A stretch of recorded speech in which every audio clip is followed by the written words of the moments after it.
नमस्कार दोस्तों, कैसे हैं आप सभी।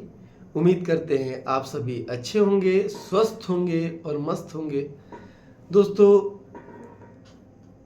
आप लोग की तैयारी कैसी चल रही है।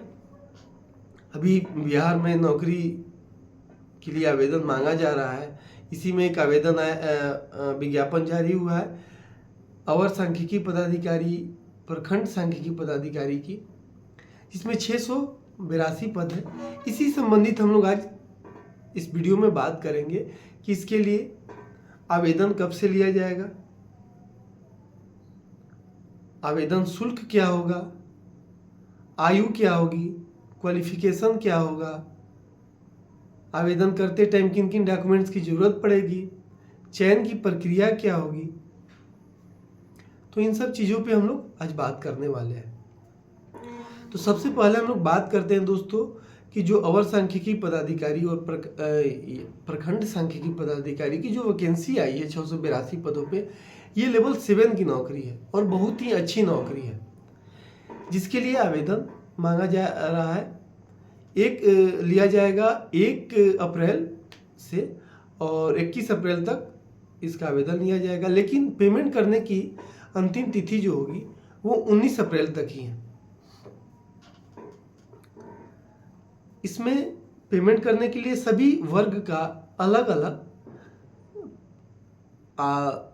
आवेदन करने का सभी वर्ग का अलग अलग आवेदन शुल्क लिया जाएगा। जैसे ओबीसी, ईबीसी, सामान्य श्रेणी के जो पुरुष हैं उनके लिए आवेदन शुल्क 540 रुपया, एसी एसटी कैटेगरी के पुरुष के लिए 135 रुपया, सभी कैटेगरी के महिलाओं के लिए 135 रुपया और जो बिहार राज्य के बाहर के उम्मीदवार हैं, वो पुरुष हो, महिला हो, एससी से हो, ओबीसी हो, जनरल हो, सभी के लिए 540 रुपया ली जाएगी।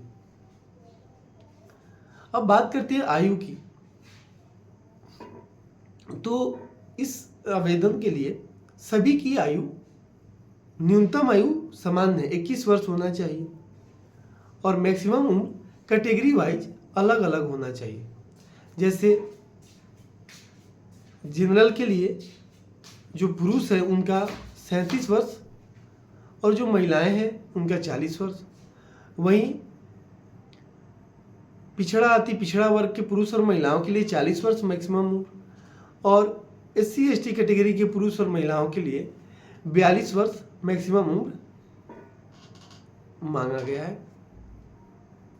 ये जो उम्र का निर्धारण किया जाएगा 1/8/24 को किया जाएगा, यानी कि 1/8/24 को 21 वर्ष से ज़्यादा होना चाहिए और 1/8/24 को हर कैटेगरी वाइज, जैसे जनरल का 37 है तो 37 से कम होना चाहिए, अति पिछड़ा वर्ग का 40 है तो 40 से कम होना चाहिए और जो एससी एसटी कैटेगरी के उनका 42 से कम होना चाहिए। और जो दिव्यांग श्रेणी के हैं उनको कैटेगरी वाइज, जैसे जनरल के 37 है तो उनको और 10 वर्ष एक्स्ट्रा आयु में छूट दिया जाएगा।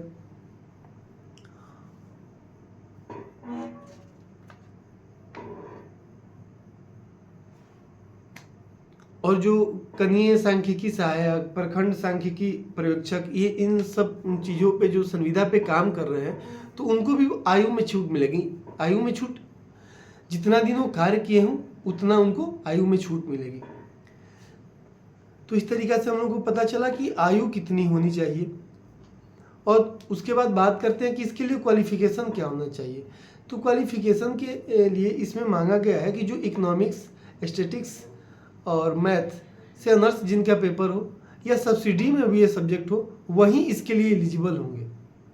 तो सभी का डाउट था कि क्या बस ऑनर्स वाले ही भर सकते हैं। नहीं, ऑनर्स वाले के साथ साथ ये तीनों सब्जेक्ट जिनके सब्सिडी में है वो भी इसके लिए एलिजिबल होंगे।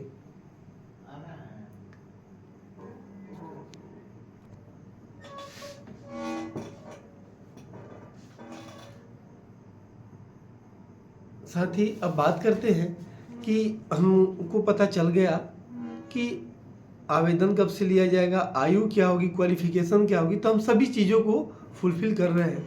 उसके बाद अब जब आवेदन कर दिया, आवेदन शुल्क जमा करने के बाद आवेदन कर दिया।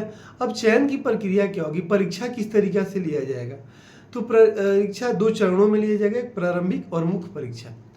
प्रारंभिक परीक्षा जो होगी वो 150 क्वेश्चंस होगा, जिसमें सामान्य अध्ययन, सामान्य विज्ञान, गणित और रीजनिंग से क्वेश्चंस होंगे। सभी क्वेश्चंस 4 नंबर के होंगे, यानी कि 600 नंबर का क्वेश्चंस होगा। और एक क्वेश्चंस गलत करने पर 1 नंबर काट लिया जाएगा। यानी एक क्वेश्चंस, अगर 4 क्वेश्चन गलत करते हैं तो एक सही क्वेश्चंस का आपका आंसर जो नंबर है वो खत्म हो गया। तो प्रारंभिक परीक्षा जो क्वालिफाई कर जाते हैं वो मुख्य परीक्षा में शामिल होंगे। फिर मुख्य परीक्षा में 2 पेपर होगा, एक सामान्य हिंदी का और सामान्य हिंदी का जो पेपर होगा वो बस आपको पास करना है। और जो पास कर जाएंगे सामान्य हिंदी का, उन्हीं का जो मुख्य परीक्षा का दूसरा पेपर है, सामान्य हिंदी के पास करने के बाद ही उनका वो कॉपी चेक की जाएगी। तो उसमें क्या होगा, उसमें सेम प्रारंभिक परीक्षा वाला ही पैटर्न होगा। सामान्य अध्ययन जिसमें समसामयिकी भी होगी और करंट अफेयर्स जिसको बोलते हैं, करंट अफेयर्स भी होगा और मैथ होगा, सामान्य विज्ञान से क्वेश्चंस होगा, रीजनिंग से क्वेश्चंस होगा। ये भी 150 क्वेश्चंस होंगे और 4 नंबर के एक क्वेश्चन 4 नंबर, यानी कि टोटल 600 नंबर के क्वेश्चंस होंगे।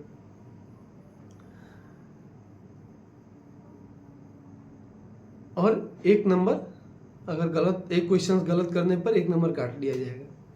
तो इस तरीक़ा से हम लोग समझ चुके हैं कि आवेदन कब से लिया जाएगा, आयु क्या होगी, क्वालिफिकेशन क्या होगा, किस लेवल का जॉब है, चयन की प्रक्रिया क्या होगी, आवेदन करने के लिए हम लोगों को क्या क्या चाहिए। तो आवेदन करने के लिए आपको मैट्रिक का जो मार्कशीट है, मूल प्रमाण पत्र वो चाहिए, ग्रेजुएशन का जो मूल प्रमाण पत्र है वो चाहिए। फिर अगर SC/ST कैटेगरी से है तो जाति और निवास चाहिए, OBC से है, EBC से है तो NCL और जाति चाहिए, निवास प्रमाण पत्र चाहिए।